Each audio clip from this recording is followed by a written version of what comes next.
Assalamualaikum warahmatullahi wabarakatuh. Selamat pagi semuanya. Alhamdulillahirabbil alamin, kita bertemu lagi di mata kuliah Hukum Perdata. Untuk materi kali ini kita meneruskan materi tentang hukum keluarga. Jadi sebelum nanti kita melanjutkan materi, ini saya sampaikan dulu ya, mengulangi lagi bahwa pengertian hukum keluarga itu ya lingkupnya tentang jadi keluarga, fungsi keluarga, keturunan, kemudian kekuasaan orang tua, pencabutan kekuasaan orang tua, dan perwalian ya. Kemarin pertemuan sebelumnya kita sudah membahas sampai di keturunan ya, kemudian sampai di penyangkalan anak ya. Ya, tentang keturunan ya, ada beberapa pengertian ya menurut beberapa versi ya, tapi tetap menggunakan di undang-undang perkawinan ya, bahwa terkait dengan anak yang sah itu adalah anak yang dilahirkan dalam atau sebagai akibat perkawinan yang sah. Intinya begitu ya, itu yang kita rujuk. Nah, kemudian berkaitan dengan penyangkalan anak ya. Penyangkalan anak, satu, anak yang dilahirkan sebelum 180 hari terhitung sejak tanggal perkawinan, maka suami boleh menyangkal anak tersebut ya, jadi kelahiran sebelum 6 bulan ya, kecuali pertama, suami telah mengetahui bahwa pada saat perkawinan istri sudah hamil. Yang kedua, suami turut hadir pada saat pembuatan akte kelahiran dan turut menandatanganinya. Ya, artinya dia mengakui dan tidak mempermasalahkan anak tersebut ya. Kemudian yang ketiga, anaknya lahir tapi dalam keadaan meninggal dunia. Yang kedua, ya, suami boleh mengingkari keabsahan anak apabila dia dapat membuktikan bahwa sejak 300 hari sampai 180 hari sebelum anaknya lahir tidak terjadi hubungan kelamin dengan istrinya. Yang ketiga, suami tidak dapat mengingkari keabsahan seorang anak dengan alasan istrinya berzina dengan lelaki lain kecuali jika kelahiran anak itu disembunyikan. Yang keempat, suami boleh mengingkari keabsahan seorang anak yang dilahirkan 300 hari setelah hari keputusan perpisahan meja dan tempat tidur memperoleh kekuatan hukum ya.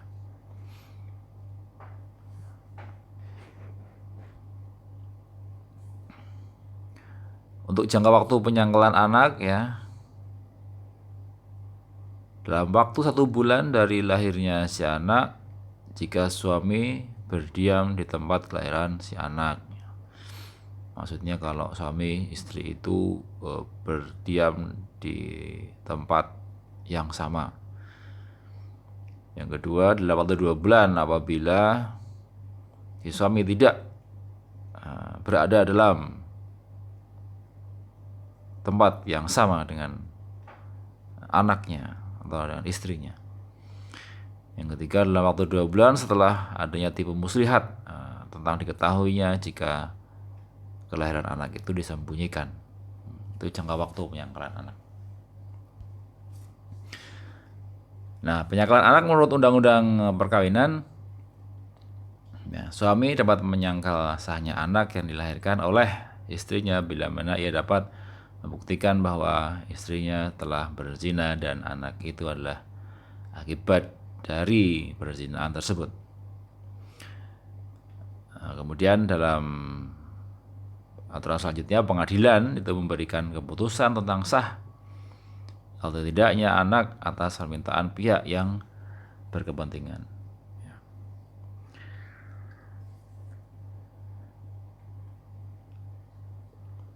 Nah, berikutnya ya tentang pembuktian anak sah. Tentang pembuktian anak sah. Asal usul seorang anak hanya dapat dibuktikan dengan akte kelahiran yang otentik yang dikeluarkan oleh pejabat yang berwenang. Ya. Bila akte kelahiran tersebut tidak ada, maka pengadilan itu dapat mengeluarkan penetapan tentang asal-usul seorang anak setelah diadakan pemeriksaan yang teliti berdasarkan bukti-bukti yang memenuhi syarat.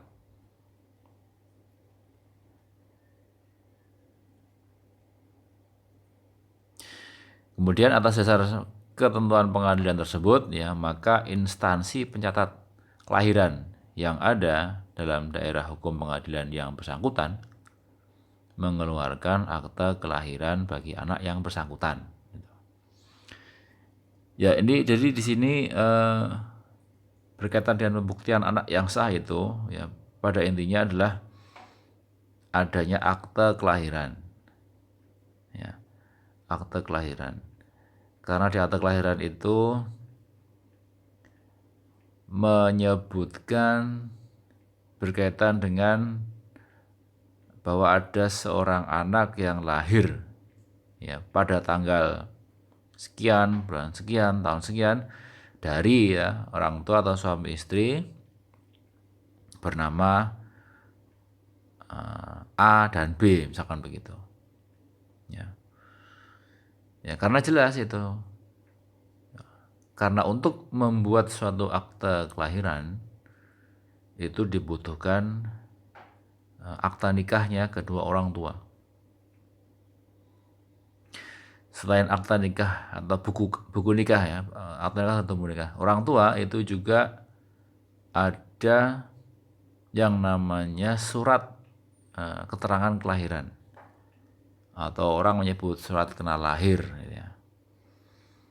Jadi misalkan ada seorang anak yang lahir di suatu klinik bersalin misalkan, atau rumah sakit atau mungkin di desa ada bidan bayi maka nanti pihak yang membantu persalinan itu mengeluarkan surat keterangan kelahiran. Nanti itu menyebutkan mengenai adanya keterangan kelahiran, misalkan seorang bayi laki-laki telah lahir pada tanggal sekian, bulan sekian, tahun sekian gitu. Nah, di misalkan klinik bersalin apa gitu yang bertempat misalkan di Yogyakarta atau di Sleman atau di Bantul gitu. Nah, itu harus menyebutkan hal seperti itu karena surat keterangan lahir tadi akan dimasukkan sebagai tempat di mana anak itu dilahirkan. Bisa menyebutkan nama kota atau kabupaten. Jadi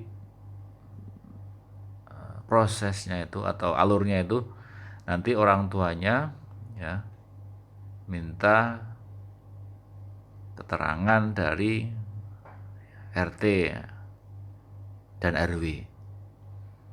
Itu. Kemudian nanti kan Pak RT kan mengeluarkan keterangan untuk mengurus akte kelahiran. Baru nanti dibawa setelah RT RW dibawa ke kelurahan kemudian nanti juga sampai ke kecamatan itu dengan melampirkan pengantar tadi, pengantar, buku nikah orang tua, kemudian surat keterangan kelahiran, ya. Nanti juga ada KTP orang tua, ya. KTP suami istri. Nah, nanti oleh kelurahan ya akan dibuatkan semacam ini ya keterangan juga gitu berdasarkan dari bukti yang sudah dilampirkan tadi. Nah, kemudian dibawa ke kecamatan, oleh kecamatan nanti disahkan itu lalu bisa dibawa ke catatan sipil. Nah, catatan sipil nanti tinggal mengeluarkan saja, menerbitkan akta kelahiran. Nah, akta kelahiran yang dikeluarkan oleh catatan sipil itu disebut dengan akta otentik. Otentik. Jadi akta otentik itu tidak harus dibuat. Jadi kalau orang berpikir apa ya, kadang otentik itu dibuat di notaris, enggak. Akta otentik itu pengertian luas sebetulnya. Ya, tidak hanya dibuat di notaris, tapi intinya di depan pejabat. Ya, akta yang dibuat di depan pejabat itu namanya akta otentik. Pejabat itu siapa? Ya banyak pejabat itu. Ya, ada pejabat catatan sipil yang membuat akta kelahiran. Kemudian ada misalkan pejabat Badan Pertanahan Nasional yang menerbitkan sertifikat hak milik SHM ya terhadap tanah atau bangunan gitu. Itu juga akta otentik. Ya. Jadi kalau akta otentik itu ya sudah punya akta otentik, nah pembuktiannya itu sudah kuat gitu. Ya, jadi tidak perlu dibuktikan lagi karena dalam hal ini tidak sudah melalui prosedur yang jelas. Gitu. Nah kemudian bila akta kelahiran tidak ada bagaimana? Maka pengadilan yang menetapkan. Ini sebetulnya aturan lama ya. Dulu kan memang ketika orang tua itu ya, terlambat mengurus akta kelahiran, dulu kan ada ketentuan kalau misalkan lebih dari 60 hari belum diurus akta kelahirannya, maka nanti harus melalui penetapan pengadilan gitu. Tapi ini sejak tahun 2012 ya, kalau tidak keliru, itu sudah dihilangkan ini syarat ini karena sangat membebani pengadilan itu. Jadi satu hari itu bisa menyidangkan permohonan penetapan pengadilan untuk supaya diterbitkan akta kelahiran itu satu hari bisa 5 perkara gitu. Kali 1 bulan itu berapa gitu. Misalkan sidangnya 4 hari seminggu ya. Seminggu itu sekitar 20 kali 4 minggu 80 perkara. Wah, itu sudah cukup memberatkan pengadilan. Makanya kemudian tidak lagi melalui pengadilan sekarang itu penetapan itu ya untuk terbitnya akte kelahiran tersebut gitu. Jadi kalau misalnya ada keterlambatan bisa langsung kepada catatan sipil dengan melalui prosedur tertentu dikenakan biaya keterlambatan ya.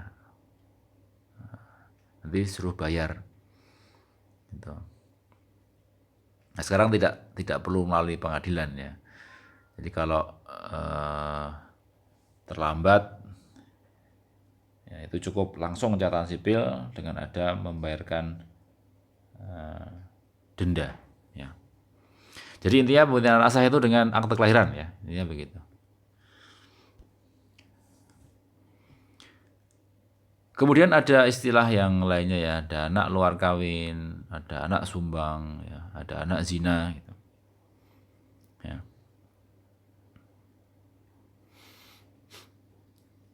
Anak luar kawin ya adalah anak yang dilahirkan sebagai akibat hubungan pria dan wanita di luar perkawinan yang sah, di mana di antara mereka itu tidak terkena larangan kawin atau tidak sedang terikat perkawinan dengan orang lain. Ya. Jadi anak luar kawin adalah anak yang dilahirkan sebagai akibat hubungan pria dan wanita di luar perkawinan yang sah. Tapi di antara mereka tidak ada larangan kawin dan tidak sedang terikat perkawinan dengan orang lain. Artinya di antara mereka itu sebetulnya tidak ada, misalkan tidak ada hubungan keluarga gitu ya. Ya, jadi sebetulnya normal saja, tapi mereka tidak melakukan hubungan suami istri, hubungan kelamin, tapi tidak terikat perkawinan. Nah, kok lahir anak gitu, maka anaknya itu disebut anak luar kawin. Ya. Nah, di pasal 43 itu disebutkan anak yang lahir di luar perkawinan hanya mempunyai hubungan perdata dengan ibunya dan keluarga ibunya. Tuh. Tapi kan pasal 43 ini kan pernah di judicial review ya. Judicial review waktu itu oleh Cica Mokhtar ya. Cica Mokhtar yang dia konon kabarnya sebagai istri sirinya Murdiono gitu ya. Lahir anak, tapi anaknya itu dia sebagai istrinya tidak bisa mendapatkan hak-hak anaknya itu. Maka dia melakukan judicial review, bagaimana supaya meskipun dia itu sebagai istri siri ya, jadi kan dinikah secara siri. Siri kan juga ya dia menikah secara agama ya, tapi tidak dicatatkan di KUA ya kalau untuk Islam ya, tidak ada akta nikahnya gitu. Itu bagaimana hak si anak itu gitu. Namanya siri kan diam-diam ya.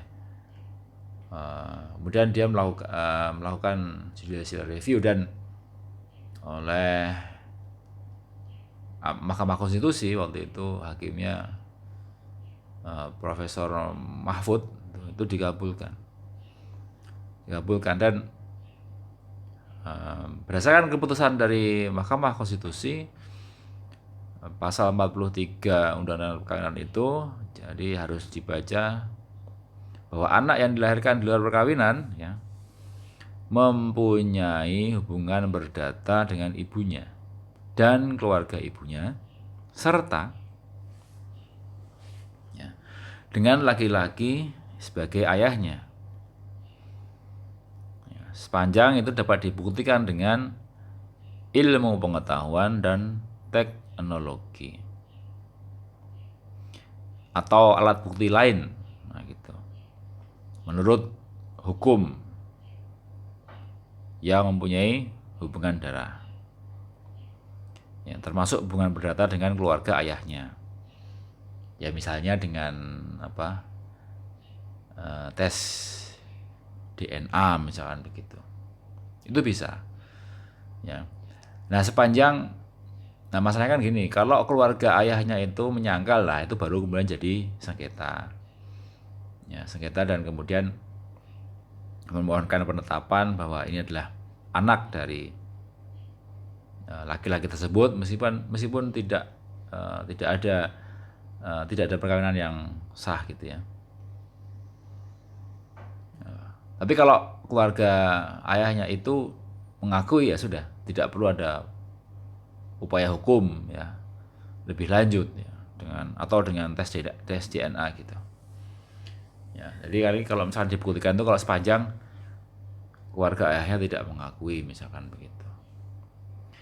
Ya, jadi ini nanti implikasinya apa? Anak luar kawin itu dia bisa mendapatkan haknya seperti anak kandung gitu. Ya, jadi nanti dia berhak atas biaya pemeliharaan anak gitu. Biaya pemeliharaan itu ya kehidupan, biaya kesehatan, biaya sekolah ya. Sampai anak itu dewasa. Gitu. Jadi dia bisa menuntut layaknya seorang anak yang dilahirkan dalam satu perkawinan yang sah itu. Waktu itu kan saya pernah kuliah sama Pak Mahfud, itu dia mengatakan ya karena anak ini yang melahirkan tetap adalah anak yang tidak bisa disalahkan gitu ya, karena harus dilindungi ya. Anak ada kan karena perbuatan orang tuanya, sehingga orang tuanya dalam hal ini adalah ayahnya, itu harus bertanggung jawab gitu ya. Jadi apa pertimbangannya itu bukan karena untuk apa ya, memudahkan kalau ada anak luar kawin sehingga nanti jadi anak sah, tidak, tapi melindungi hak-hak si anak gitu. Karena bagaimanapun anak lahir itu adalah yang tidak punya kesalahan ya, sehingga dia hak-haknya itu harus dilindungi gitu. Coba misalkan kita kembalikan kepada aturan pasal 43 yang lama gitu ya, nanti orang tuanya atau laki-laki itu ya, laki-laki yang ayah biologis ya, tidak akan bertanggung jawab gitu, akan pergi begitu saja. Jadi kasihan anaknya gitu. Walaupun ini terkait dengan hak ya, dengan hak si anak, tapi kalau untuk akte kelahiran tetap tidak bisa dikecualikan. Jadi mentang-mentang pasal 43 kemudian kalau ada akte kelahiran ya bisa, yang belum tentu juga, tetap tidak bisa. Yang namanya akte kelahiran itu tetap harus ada akte nikahnya. Jadi secara legal formal ya gitu ya, legal formal akte kelahiran itu tetap hanya menuliskan nama ibunya saja. Tapi untuk hak-hak si anak itu ya, hak-hak si anak itu sepanjang bisa dibuktikan dengan ilmu pengetahuan dan teknologi, nah nanti kewajiban ayah biologisnya itu tetap ada untuk memberikan hak kepada anak itu sesuai dengan haknya. Itu tentang tadi biaya-biaya pemeliharaan, biaya pendidikan, kesehatan dan lain-lain tadi. Ya. Jadi apapun, jika ada anak yang lahir, meskipun itu secara perkawinan secara siri ya, secara agama itu dianggap secara agama itu sah itu, tapi sepanjang tidak dicatatkan melalui catatan sipil atau KUA, maka namanya tetap anak luar kawin gitu ya. Nah, hubungan keperdataannya itu ya, itu juga dengan keluarga ayahnya atau dengan ayah biologisnya, tapi akte kelahirannya tetap atas nama ibunya gitu.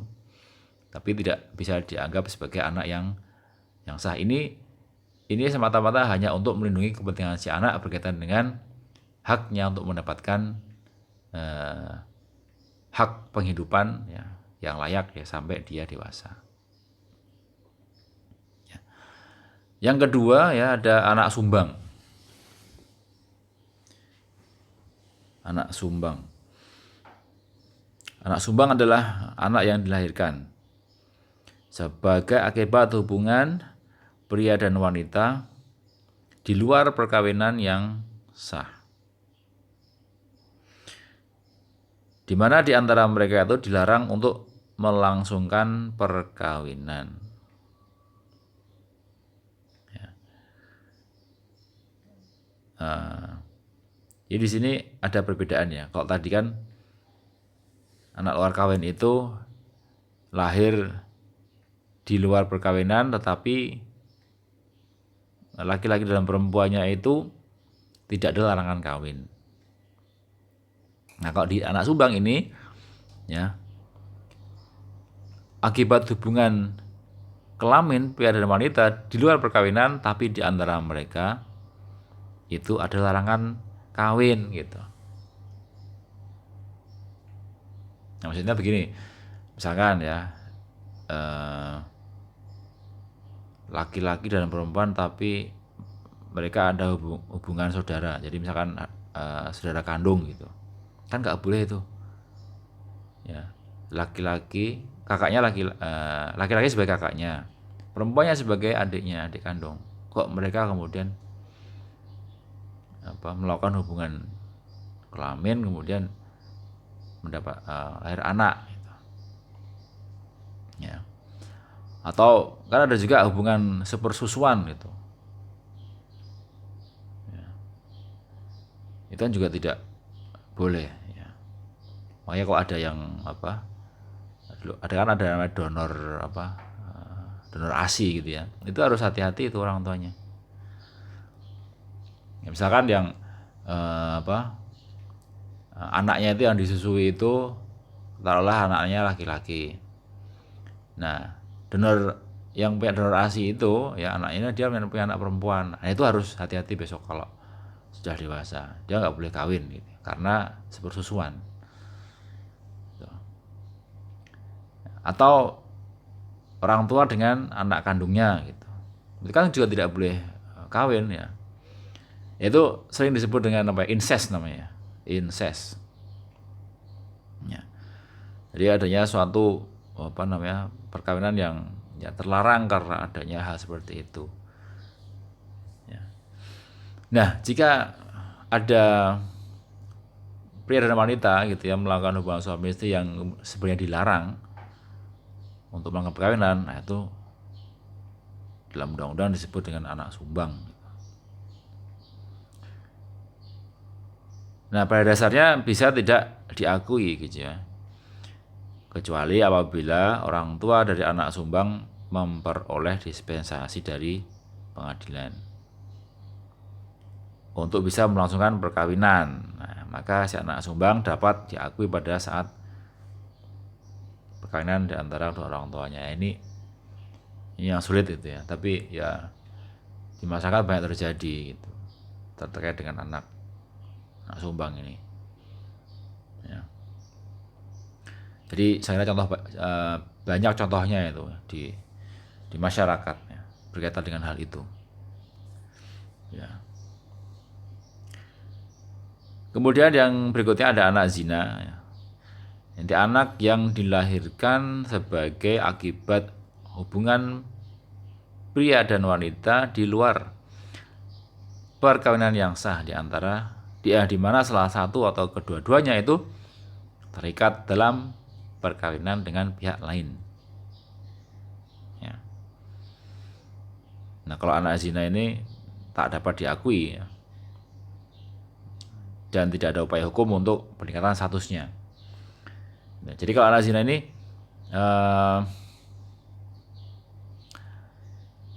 salah satu pria atau wanita itu atau dua-duanya dia melakukan hubungan kelamin ya, kemudian lahir anak ya. Ya, sedangkan salah satu atau dua-duanya tadi itu sedang terikat perkawinan dengan pihak yang lain. Nah, ini ya memang ini artinya susah ya untuk disahkan sebagai anak mereka berdua karena tidak mungkin gitu ya. Ya meskipun si anak si istri tadi si wanita itu belum atau tidak terikat dengan perkara orang lain yang terikat itu misalkan si laki-lakinya gitu ya, laki-lakinya itu menurut ini tidak dapat ditingkatkan karena memang pada dasarnya itu alasannya kenapa, karena asas perkawinan di Indonesia itu kan asasnya monogami gitu ya. Poligami itu diperbolehkan karena alasan tertentu kan gitu ya. Nah ini tapi dalam prakteknya saya kira kan begini ya, saya kira banyak lah seorang laki-laki ya beristri gitu, kemudian dia menghamili wanita lain, wanitanya tidak belum punya suami gitu. ya. Kemudian lahir anak. Nah, itu pada dasarnya kan tidak bisa, karena untuk dia bisa kawin atau mengawini anak itu, dia harus izin dari istri pertamanya. Gitu. Ya kalau istri yang pertama izin, kalau tidak, kan nggak bisa. Ya dikawin secara siri, silahkan kawin secara siri, tapi kan tidak tercatat. Artinya kan di sini tidak bisa kemudian kawin. Nah, ketika istri pertama mengizinkan, itu berkecualian. Nah, tapi pada dasarnya hukum asalnya tidak boleh, tidak bisa. Oleh karena itu dikatakan, ya, tidak dapat diakui dan tidak dapat upaya hukum untuk peningkatan statusnya, gitu. Itu pada hukum dasarnya, tapi pada prakteknya saya kira banyak gitu. Atau sebaliknya gitu ya. Si istri sedang terikat perkawinan dengan dengan suami seorang laki-laki, dan pasangan zinanya itu si laki-laki itu misalkan dia single gitu. Kok lahir anak gitu ya. Kalau nggak lahir anak sih nggak jadi soal ya, tapi kalau misalnya lahir anak gitu, itu bagaimana? Di beberapa masyarakat ya, kita juga sering tahu kalau seperti itu kadang-kadang ya tutup mata lah itu suaminya, misalkan seandainya dia mengerti gitu ya, dan misalkan tidak mau bercerai, ya sudah, misalkan dimaafkan dan diakui sebagai anak mereka berdua gitu,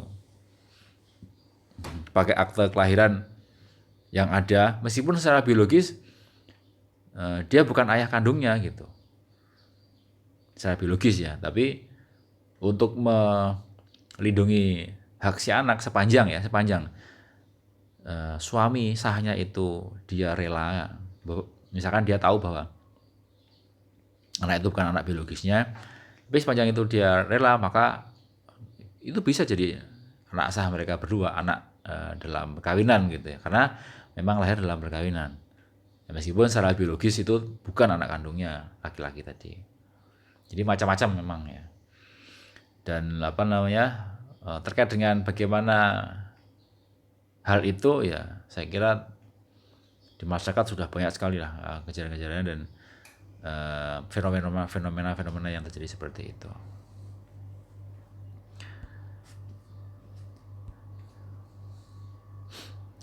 Kemudian berkaitan dengan kekuasaan orang tua. Seorang anak yang sah sampai waktu ia mencapai usia dewasa atau kawin berada di bawah kekuasaan orang tuanya. Adalah selama kedua orang tua itu terikat dalam hubungan perkawinan. Ya. Nah, kemudian di undang-undang perkawinan ya disebutkan kekuasaan orang tua itu adalah bapak lah atau ayah ya, yang bertanggung jawab atas semua biaya pemeliharaan dan pendidikan yang diperlukan si anak. Jadi gimana pun orang tua itu tetap berkewajiban, terutama bapak ya. Meskipun ya ayah dan ibunya itu bercerai gitu, tetap kewajiban itu ditanggung oleh orang tuanya, terutama bapak. Jadi bapaklah yang bertanggung jawab atas semua biaya pemeliharaan dan pendidikan yang diperlukan anak. Bila mana bapak dalam kenyataan tak dapat memenuhi kewajiban tersebut, maka pengadilan dapat menentukan bahwa ibu juga ikut memikul biaya tersebut. Jadi jarang sih kalau mau diajukan ke pengadilan, tapi ya intinya orang tua terutama bapak yang bertanggung jawab. Kalaupun bapak dirasa tidak atau belum mampu memenuhi, maka si istri itu boleh juga menanggungnya gitu ya, dengan bekerja, tapi kewajiban pokoknya ada pada bapaknya. Nah, kekuasaan orang tua itu juga bisa dicabut ya. Di pasal 49 Undang-Undang Perkawinan. Jadi dikatakan bahwa ia sangat melalaikan kewajibannya terhadap anaknya, atau ia berkelakuan buruk sekali. Ya. Dua hal ini yang bisa lakukan itu. Alasannya. Apa yang dilakukan? Ya. Maka salah satu orang tua itu, misalkan suaminya mengajukan permohonan pencabutan kekuasaan orang tua gitu. Karena apa? Karena istrinya dia lalai kewajiban anaknya. Jadi dia tidak melakukan tidak merawat anaknya dengan baik gitu. Tidak peduli dengan anaknya gitu. Ya.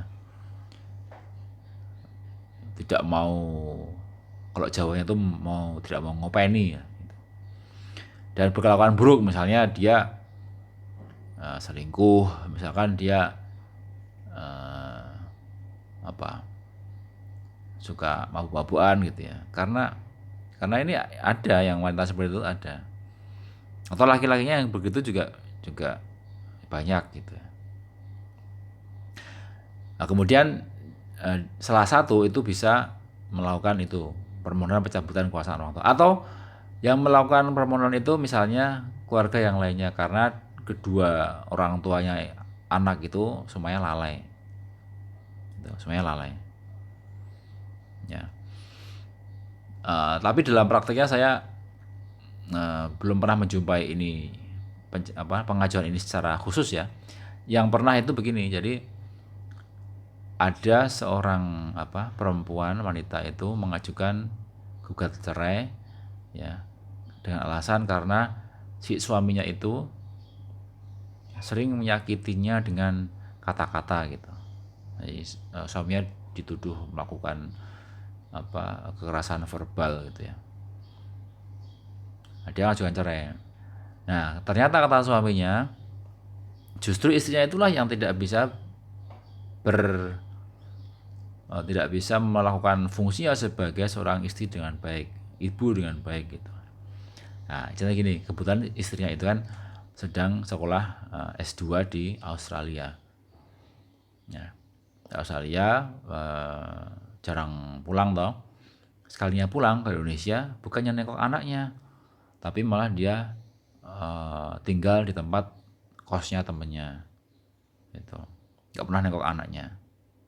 Misalkan 2 minggu pulang ya paling hanya nengok sekali dah, habis itu dia malah lebih sering sama teman-temannya. Dan ya selama di Australia ya katanya dia juga menjalin asmara dengan laki-laki Australia gitu, bahkan rencananya mau menikah katanya gitu. Nah itu kemudian si suami ya, karena pada dasarnya kan seorang anak itu kalau orang tuanya bercerai kan jadi hak asuhnya kan ke ibunya toh. Tapi di situ kan ada pengecualian. Nah, ada alasan tertentu di situ si suami itu jangan sampai anak ini diasuh oleh ibunya. Makanya dia memakai alasan ini. Lalai kewajiban, pulang ke Indonesia tidak pernah nengok anaknya, kemudian berkelakuan buruk sekali ya, dia malah punya hubungan asmara dengan laki-laki yang lain, jadi tidak bisa jadi contoh anaknya dengan baik. Nah, ini kemudian yang jadi alasan. Dan oleh hakim dikabulkan ini. Ya. Dikabulkan. Jadi ini ada alasan untuk melakukan pencabutan kekuasaan orang tua. Nah, ini pun juga bisa dilakukan oleh saudara yang lainnya gitu. Misalnya ada yang menganggap laki-laki dan perempuan atau ayah dan ibunya kandung itu tidak bisa melakukan pemeliharaan dengan baik, lalai gitu ya, berkelakuan buruk, maka misalkan ada kakeknya atau neneknya atau omnya ya, pak adiknya gitu yang tahu itu, maka dia bisa mengajukan itu ke pengadilan. Jadi nanti orang tua yang lalai dan berkelakuan buruk itu dicabut kekuasaan dirinya atas anaknya. Kemudian yang berikutnya perwalian. Perwalian adalah pengawasan terhadap anak yang di bawah umur, yang tidak berada di bawah kekuasaan orang tua serta pengurusan benda atau kekayaan anak tersebut diatur oleh undang-undang. Ya. Perwalian adalah pengawasan anak di bawah umur yang tidak berada di bawah kekuasaan orang tua. Ya. Dan jika ada benda atau kekayaan, maka diatur oleh undang-undang. Ya, artinya kalau ada wali itu, wali yang dia itu bukan orang tua kandungnya, itu bisa. Bahkan dia itu yang juga mengurusi harta-harta jika si anak yang diurusnya itu dia memang mempunyai harta yang digunakan untuk pemeliharaan. Tapi itu harus digunakan oleh penuh kepada anak tersebut kan gitu. Ya. Nah, siapa sih anak yang berada di bawah perwalian? Nah, pertama adalah anak sah yang kedua orang tuanya telah dicabut kekuasaan sebagai orang tua. Ya, dengan alasan tadi itu ya, dua hal tadi. Kemudian anak sah yang orang tuanya telah bercerai. Ya misalnya ada tuh dulu pernah ada perkara anaknya itu tinggal sama simbah, sama neneknya ya. Ternyata orang tuanya telah bercerai gitu. Nah, bercerai dan setelah cerai si laki-laki atau suaminya itu, bapaknya itu entah nggak tahu pergi kemana, katanya nikah lagi, dan ibunya itu juga entah kemana. Nah, anaknya itu diserahkan kepada neneknya gitu. Tapi oleh neneknya tidak dipelihara dengan baik gitu, soalnya kan sudah tua dan kurang mampu gitu ya. Malah kemudian si anak itu melakukan perbuatan kriminal, dia mencuri sepeda, mencuri sepeda motor gitu. Ya, ini wali ya, ada perwalian itu bisa cuman itu kan tidak baik ya, karena tidak mampu dan orang tuanya ini tetap yang disalahkan ya bukan walinya, karena orang tuanya yang tidak mau mengurus. Kemudian anak sah yang salah satu atau kedua orang tuanya telah meninggal dunia. Misalkan terus diasuh sama saudaranya dari orang tua gitu ya. Kemudian yang terakhir anak yang lahir di luar perkawinan. Ya, ini tentang perkawinan. Jadi perkawinan itu intinya adalah pengawasan anak di bawah umur itu yang bukan ya dilakukan oleh orang tua kandungnya. Ya, jika ada harta itu juga pengurusannya sampai dengan harta-hartanya. Nah, perwalian itu bagaimana pengaturannya? Nah, sepanjang anak itu belum mencapai 18 tahun atau belum pernah melangsungkan perkawinan yang tidak berada di bawah kekuasaan orang tua, maka anak itu berada di bawah kekuasaan wali.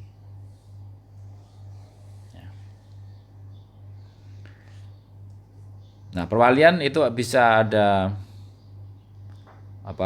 pembebasan perwalian dan penolakan perwalian.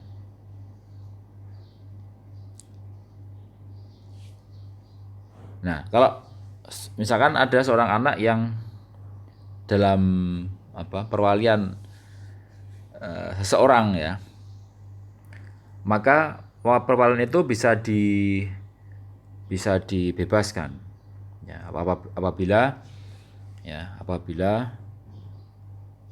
orangnya itu sakit ingatan, kemudian ternyata belum dewasa, ya walinya belum dewasa, kemudian atau walinya berada di bawah pengampuan itu ya dia tidak bisa melakukan hal yang dilakukan layaknya orang dewasa normal gitu ya. Misalkan dalam keadaan sakit ingatan atau gila itu juga bisa di bawah pengampuan. Atau orang yang telah dicabut kekuasaannya sebagai orang tua maupun sebagai wali, nah, itu bisa dibebaskan. Artinya dia tidak lagi berkewajiban gitu. Ya. Atau ya ditolak ya, penolakan perwalian. Ya, jika wali itu dia mau jadi wali tapi ternyata berada di luar Indonesia, mereka dan dalam melakukan kepentingan negara berada di luar Indonesia, itu juga bisa ditolak. Misalkan ada orang mengajukan permohonan perwalian gitu, itu ditolak karena ternyata dia tidak bertempat tinggal yang sama dengan anak tersebut gitu. Atau ya anggota tentara dalam menunaikan tugasnya karena sering ditinggal-tinggal sehingga dia dikhawatirkan tidak maksimal berfungsi sebagai wali. Kemudian mereka yang telah berusia 60 tahun. 60 tahun apa pertimbangannya? Karena ya 60 tahun dianggap sudah kurang maksimal ya, karena sudah dianggap sudah tua gitu ya. Meskipun sekarang banyak sih 60 tahun yang sehat-sehat ya, 70 tahun yang sehat, tapi ini demi kebaikan si anak, karena ya namanya perwalian terhadap anak itu masih kecil gitu ya, dikhawatirkan nanti tidak maksimal ketika wali itu melaksanakan fungsinya. Kemudian mereka yang terganggu oleh sesuatu penyakit atau kesusahan yang berat gitu, misalkan kesulitan dalam bidang ekonomi gitu ya, anaknya banyak, nah itu pun juga jadi permasalahan gitu. Mereka yang sudah jadi wali untuk seorang anak lain gitu ya, tapi ini saya kira kasuistik ya, bisa ditolak. Tapi kalau misalkan memang dia itu mampu dalam artian mampu dalam finansial, mungkin bisa diperbolehkan ya. Tapi ini sebagai alasan diatur gitu. Kemudian mereka yang pada hari pengangkatan sebagai wali punya 5 orang anak sah atau lebih ya, itu juga bisa ada penolakan. Tapi lagi-lagi ini kasuistik, 5 orang lebih tapi dia kuat dalam pembiayaan yang membantu banyak misalkan, itu juga boleh. Atau seorang perempuan yang sudah kawin itu juga jadi alasan ya. Tapi juga ini juga kasuistik ya, sepanjang mungkin si suaminya mengizinkan ya, itu saya kira bisa dikecualikan. Nah, itu perwalian. Jadi perwalian ada pembebasan perwalian, ada penolakan perwalian yang diatur dalam undang-undang. Perwalian itu juga bisa ada pemecatan ya. Pemecatan perwalian.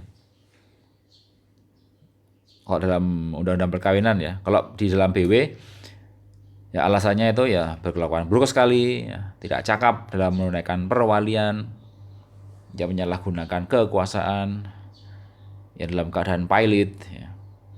Ia berperkara dengan si anak yang belum dewasa gitu. Berperkara karena mungkin dalam dia memanfaatkan harta si anak itu tidak wajar gitu misalnya. Ia mendapat hukuman karena sesuatu kejahatan terhadap si anak yang ada dalam kekuasaannya ya.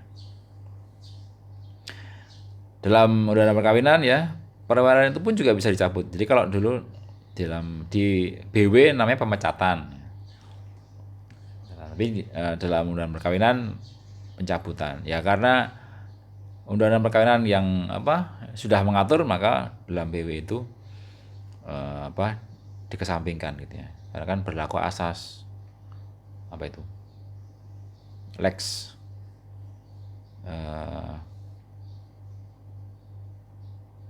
posteriori delegat legi priori, undang-undang yang baru itu menderogat, melumpuhkan undang-undang yang lama gitu ya. Jadi yang baru ini kan terkait dengan perwalian ada istilah cabutan kan gitu. posteriori delegat legi priori.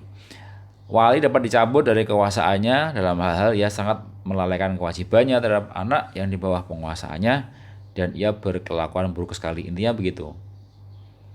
Ya, seperti hal tadi ada pencabutan kekuasaan orang tua. Ini pun juga pencabutan atas perwalian. Pasal 54, wali yang telah menyebabkan kerugian kepada harta benda si anak di bawah kekuasaannya,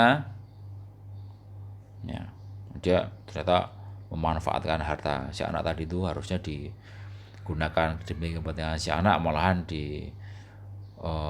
disalahgunakan gitu ya. Maka atas tuntutan keluarga anak dengan melalui pengadilan, ya, yang bersangkutan dapat diwajibkan untuk mengganti kerugian yang ditimbulkannya. Jadi suruh mengganti itu bisa. Ya, sekalian dicabut perwaliannya, segala kerugian-kerugian yang timbul dari akibat dia itu melakukan kelalaian itu, maka juga bisa dimintakan ganti kerugian. Ya. Dan terakhir ini kuratel. Kuratel itu artinya adalah orang yang sudah dewasa, yang menderita sakit ingatan, menurut undang-undang harus ditaruh di bawah pengawasan atau kuratel. Selanjutnya diterangkan bahwa seorang dewasa juga dapat ditaruh di bawah kuratel dengan alasan bahwa ia mengobrolkan kekayaannya.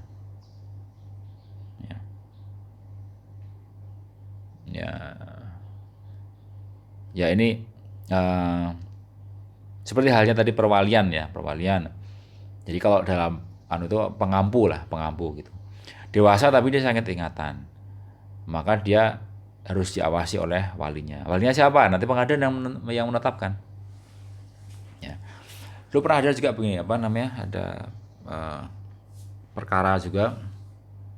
Jadi ada seorang perempuan waktu itu masih sudah umur 40 tahun ya. Dia belum kawin. Kemudian orang tuanya itu meninggal dunia. Jadi orang tua meninggal dunia dan meninggalkan harta yang cukup banyak waktu itu. Ada rumah, ada uang ya. Bahkan ada hewan kesayangan gitu. Waktu itu karena dia tidak dalam keadaan normal ya, dewasa 40 tahun dan tidak kawin ya, kemudian bagaimana cara mengurus harta peninggalannya itu, harta warisan orang tuanya. Nah, kebetulan dia punya saudara adik tapi bukan anak kandung orang tuanya. Jadi dulu pernah orang tuanya itu ngangkat anak gitu. Angkat anak. Jadi anak angkat. Nah, anak angkat itulah yang kemudian dia mengurus segala sesuatunya itu.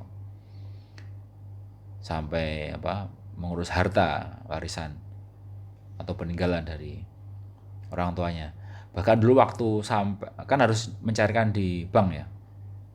Kebetulan di bank itu rekeningnya itu ada sekitar 800 jutaan gitu. Kan banyak itu. Cukup banyak ya. Tapi tidak bisa dicairkan ya, karena yang mencairkan harus anak atau ahli warisnya. Ahli warisnya dalam keadaan sakit ingatan, dia tidak mungkin bertindak cakap menurut hukum kan gitu. Oleh karena itu lalu kemudian si anak angkat tadi itu mengajukan permohonan penetapan ke pengadilan bahwa dia sebagai anak angkat dari orang tua atau pewaris namanya X gitu. Nah, nanti kemudian pengadilan menetapkan, nanti dia yang bisa mengurus peninggalan ya, warisan dari pewaris yang itu ada di bank gitu. Kemudian bisa dicairkan. Karena kalau di pengadilan di bank itu memang untuk bisa mencairkan uang ya, itu dia harus mempunyai bukti yang kuat ya. Oleh karena itu biasanya lebih banyak menetapkan persyaratan penetapan dari pengadilan. Beberapa kali saya juga melakukan pendampingan seperti itu ya kepada orang kepada klien ya. Kemudian juga ada di Magelang itu juga begitu. Dia punya tabungan cukup banyak di bank. Nah, ahli warisnya dia belum punya anak, belum punya suami, tapi dia punya saudara-saudara.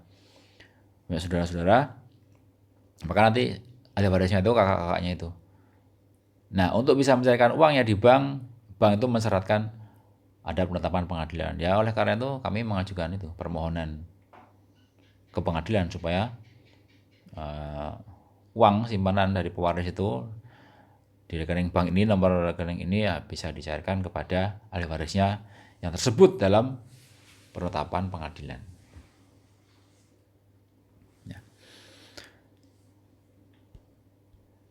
Ya, begitu materi pada pertemuan kali ini tentang hukum keluarga ya. Mari kita tutup, kita akhiri dengan bacaan hamdalah. Alhamdulillahirabbil alamin. Assalamualaikum warahmatullahi wabarakatuh.